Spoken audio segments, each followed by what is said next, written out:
Bonsoir à tous et bienvenue dans votre émission Yes Weekend qui fait son grand retour sur vos écrans, il faut le préciser. Alors installez-vous bien confortablement dans votre fauteuil car ce soir on va parler de musique, de reggae et plus précisément de dub à l'occasion de la venue du groupe français Underground sur le territoire et notamment à Lifou. Et nous avons choisi d'inviter Mighty Cricket qui assure la première partie de cet événement chez lui, sur son île à Lifou. Mais avant de commencer, nous vous proposons de regarder une petite vidéo qui va vous raconter qui est Mighty Cricket. C'est parti. Bongo Natty Trade. Ah, je m'échappe, hein. Je m'échappe.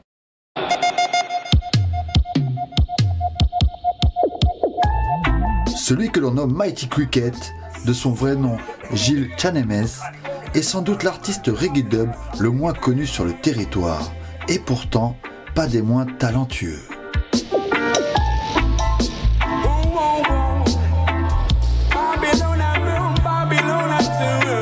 Mighty Cricket, originaire de Lifou, est avant tout un chanteur.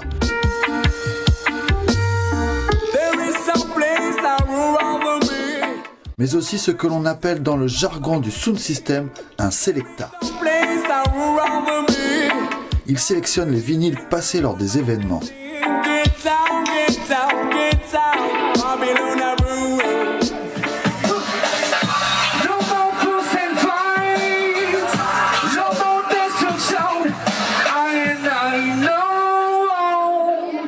Il faut dire qu'il découvre il y a plus de 20 ans ce style de musique en France où il part s'installer dans sa jeunesse. Et c'est là-bas, dans le nord de la France, et plus précisément dans la ville de Lille, qu'il se fait un nom dans le milieu, et qu'il rejoint notamment le Tribe Love Sound System.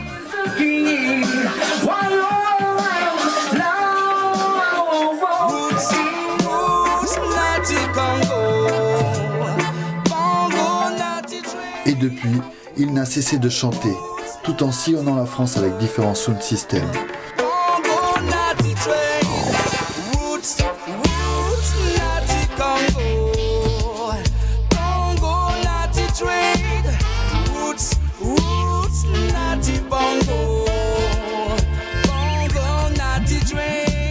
C'est la culture dub et sound system qui a forgé son identité artistique.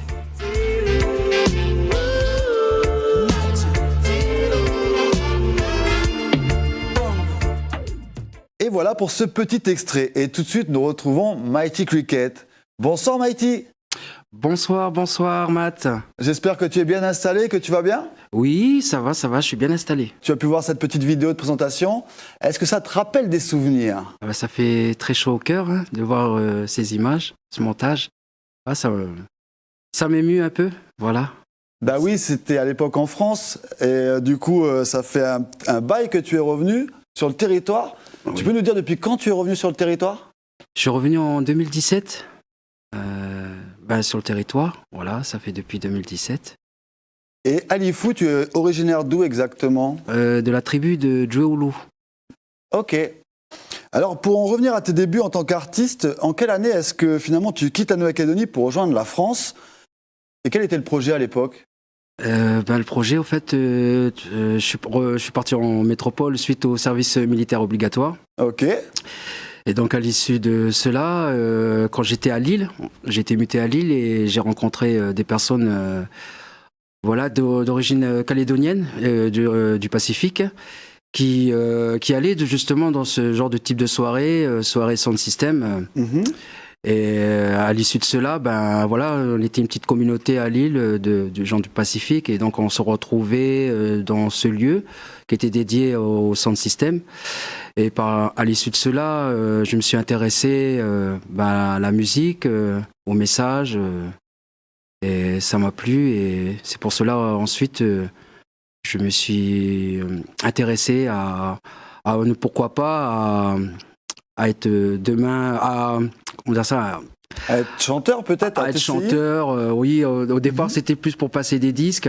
Ok, mais attends, dis-nous un truc, t'as pas déserté l'armée pour aller chanter du reggae quand même? Ah non, pas du tout. Non. Non. Hein? Ah non, pas du tout. Mais comment se passent tes débuts en France du coup? C'est compliqué quand tu arrives ou au contraire tu trouves tes marques? Non, en fait, comme je te le disais, voilà, j'ai eu cette chance et tout. Ben, on était une petite communauté qui allait d'aller dans ce genre de soirée. Et à l'issue de cela, ben voilà, on était une famille. Voilà, il y a eu le Chalice. Voilà, Chalice Sound System. Qui est voilà. une association, un lieu où tu jouais notamment, Voilà, pour préciser. Au départ, en fait, j'étais plus en tant que bénévole. Je venais, je montais les câbles, au fait, je montais le sound system.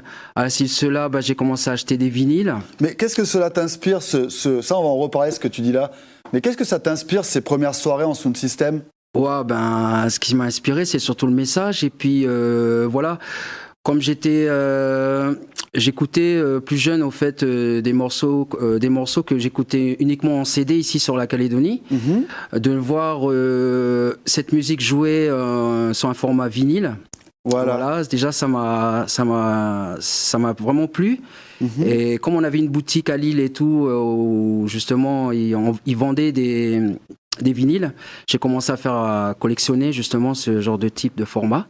Oui, parce que c'est pas du reggae classique, on est d'accord, hein? Oh oui, voilà, c'est tu as t'as le reggae classique que nous connaissons. Après, il y a, comme l'île était à côté de l'Angleterre. Du coup, il y a une forte influence au fait au sound system, voilà, du son anglais, du reggae anglais, quoi. Reggae anglais. Exactement. Voilà, on connaît Steel Pulse, Aswad, voilà, et donc du coup.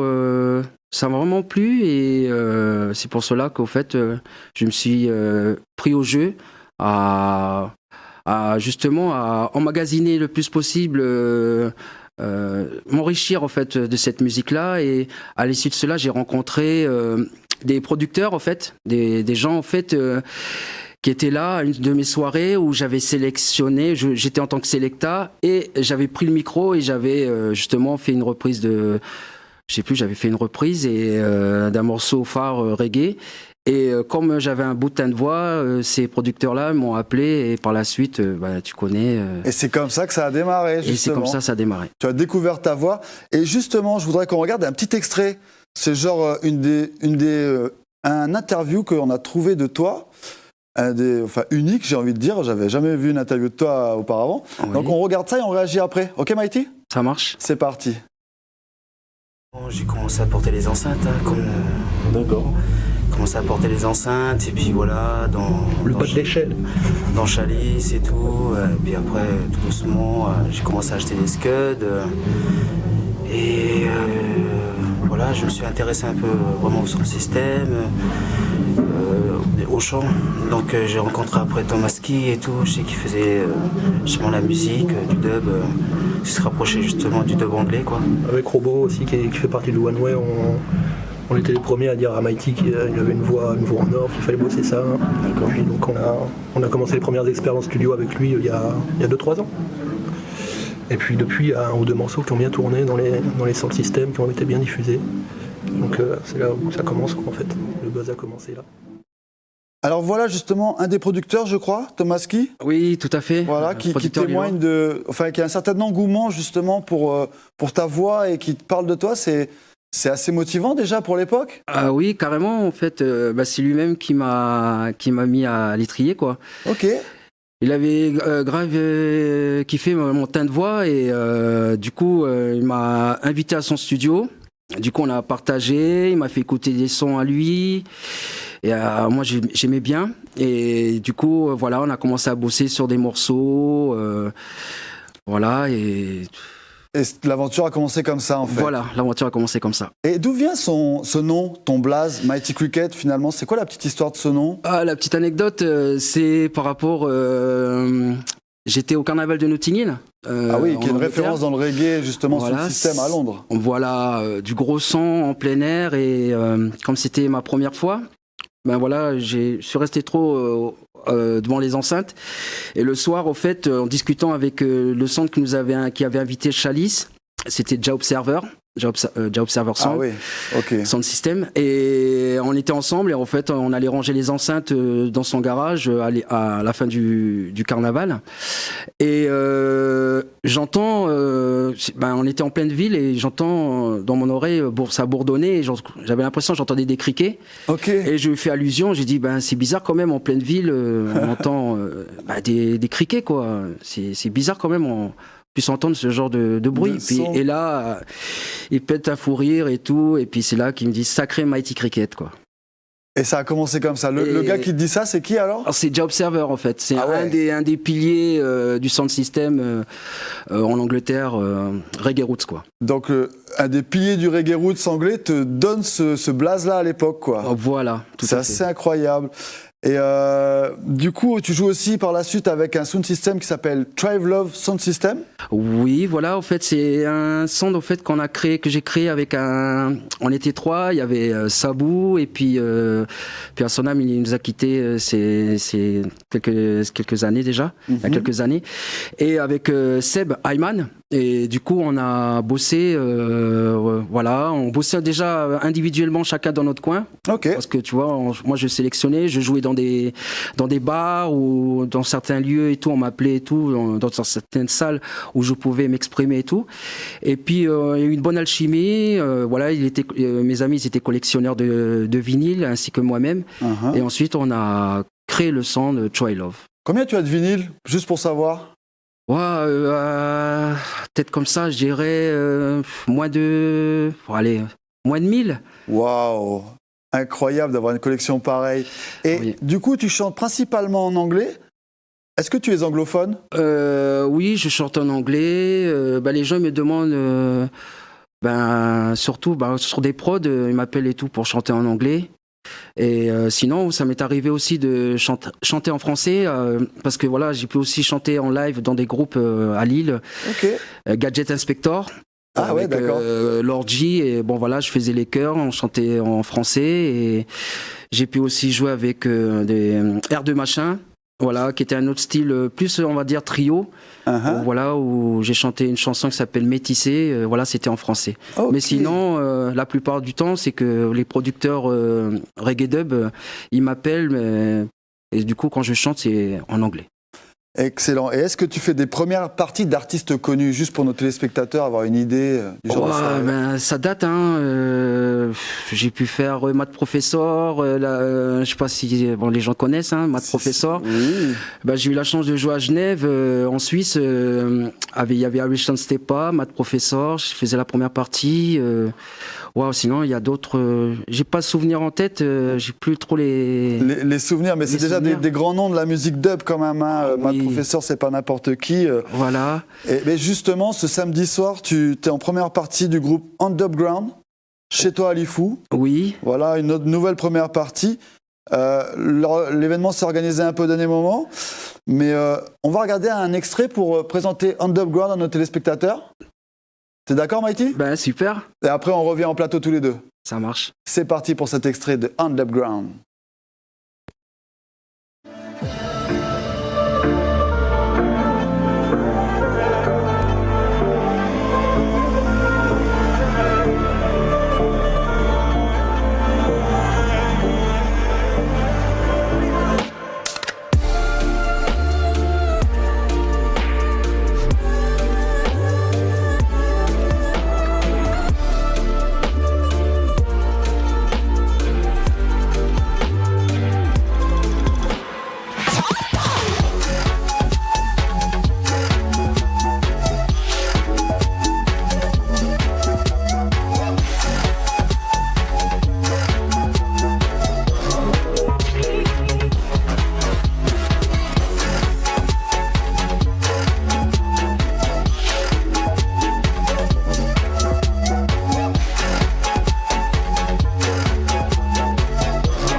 Qui m'empêche de grandir, qui m'empêche de respirer, qui m'a dans sa ligne de mire.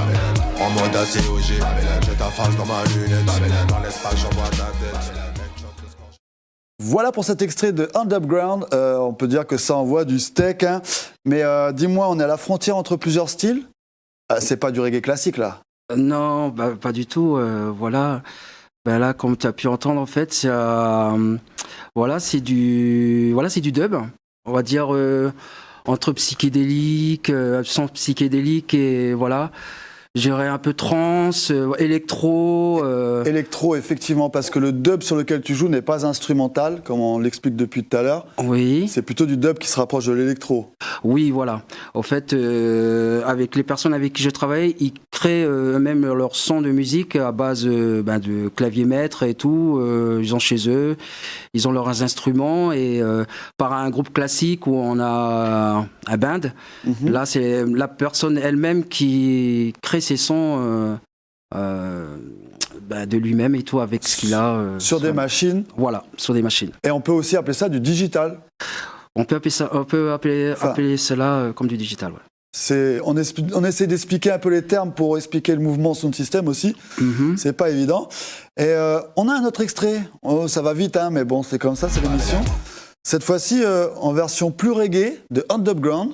Et tu avais collaboré avec eux il y a 7 ans, il me semble, lors de leur première venue sur le territoire. Oui. Et on regarde ça tout de suite, comme ça on réagit après. Ça marche. C'est parti.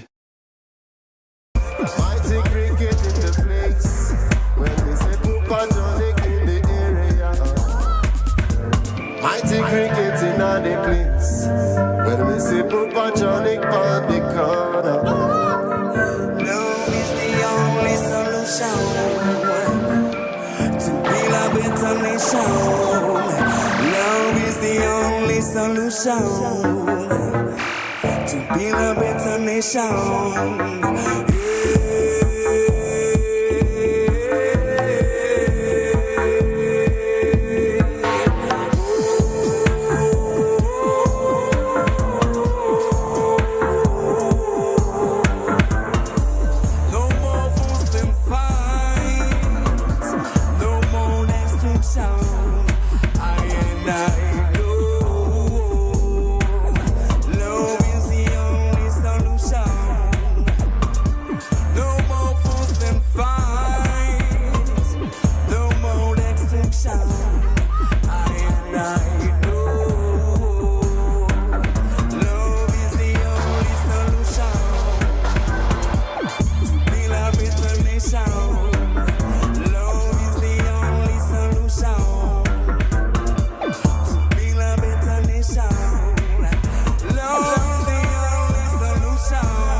Et voilà pour ce petit extrait, Mighty Cricket, fit Underground. On est à Yahweh à ce moment-là, c'était il y a 7 ans. Oui. On est chez Jamesh, un artiste qui doit faire la première partie avec toi, Alifou, de ce groupe Underground. Oui, tout à fait. Une réaction par rapport à cet extrait ? Cet extrait, voilà, Underground, ils étaient présents, ils étaient venus avec Roots Red. Ah ok. Nati, qu'on voit à la basse là sur la vidéo. Avec qui tu as déjà travaillé ? Voilà, que j'ai travaillé. J'ai fait avec lui en métropole le Télérama Dub Festival. Voilà, c'était un grand festival. Et à l'issue de cela, même bien avant, en fait, on s'était rencontrés à Bourges il y a quelques années de cela. Ok. Et voilà, c'est là que j'ai rencontré Underground ainsi que Roots Red. Il m'avait invité à une session en première partie de Irish Stepa avec Da Wi-Fi. Waouh. Et c'était phénoménal. Et du coup, on a enregistré à l'issue du week-end un morceau, en fait, pour Roots Red. Et c'était justement un des gars de Underground, Paul, qui on voit avec son t-shirt blanc là sur la vidéo. C'est lui qui avait fait la prise de son, qui m'avait enregistré. Et on a gardé contact, une bonne alchimie, des bonnes personnes, voilà. Et du coup, on s'est rencontrés, on a continué à se voir lors d'événements autres, par exemple autres que Bourges et tout, sur des festivals ou même sur des salles de concert. Du coup, où voilà, ils étaient programmés dans la soirée. Moi, j'arrivais et puis ils m'appelaient pour venir chanter un morceau sur scène et tout. Et Et après, à l'issue de cela, ils sont arrivés ici, grâce à Johan Jamesh, qui les a invités ici sur le Caillou. Et voilà, hein, on a gardé contact, ils m'ont appelé, ils m'ont dit viens Gilles, Mighty, on va faire des featuring et tout, il y aura plusieurs artistes du pays. On a vu Jornik là sur la vidéo là, il y avait Jornik, il y avait pas mal de monde et tout, et du coup voilà. C'est une reconnaissance que les artistes français continuent à t'inviter sur le territoire. Voilà, c'est ça aussi, voilà. J'ai cette chance là d'être encore une deuxième fois avec eux. Comme Johan me disait qu'en fait, il voulait absolument que je sois présent pour la soirée qui va se dérouler à Lifou. Donc voilà. Encore une super collaboration à venir. Voilà. Écoute, on arrive bientôt à la fin de cette émission, ça va super vite. Je te propose qu'on regarde cette fois-ci une dernière chronique. C'est une nouvelle chronique sur, disons, des actus culturels. On regarde ça tout de suite.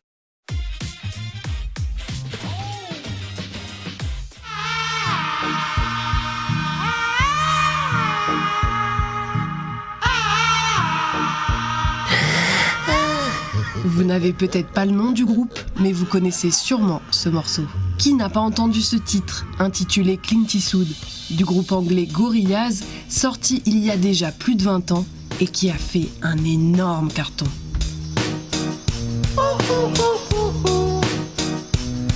I ain't happy, I'm feeling glad I got sunshine in a bag, I'm useless, but not for long, the future. Un groupe qui a marqué des générations en mélangeant divers styles comme le rap, le reggae, le rock et bien évidemment le trip-hop. Cerise sur le gâteau, le groupe invite sur chacun de ses albums des artistes d'horizons différents.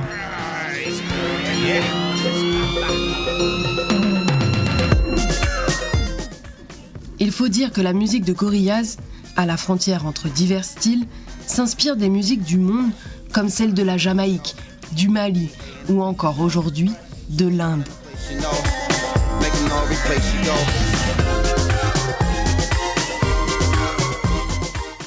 Car c'est l'actu du moment, le célèbre groupe Gorillaz s'apprête à sortir son 9e album The Mountain, prévu pour ce 20 mars.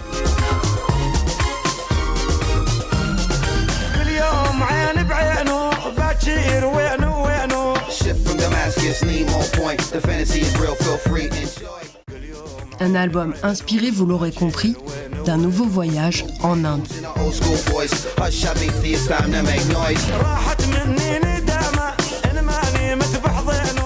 Et oui, le duo Damon Albarn et Jamie Hewlett a encore frappé avec son mélange étonnant.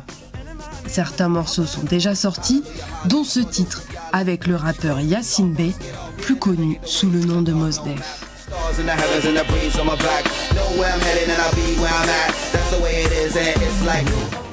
La formule magique de Gorillaz semble toujours au rendez-vous.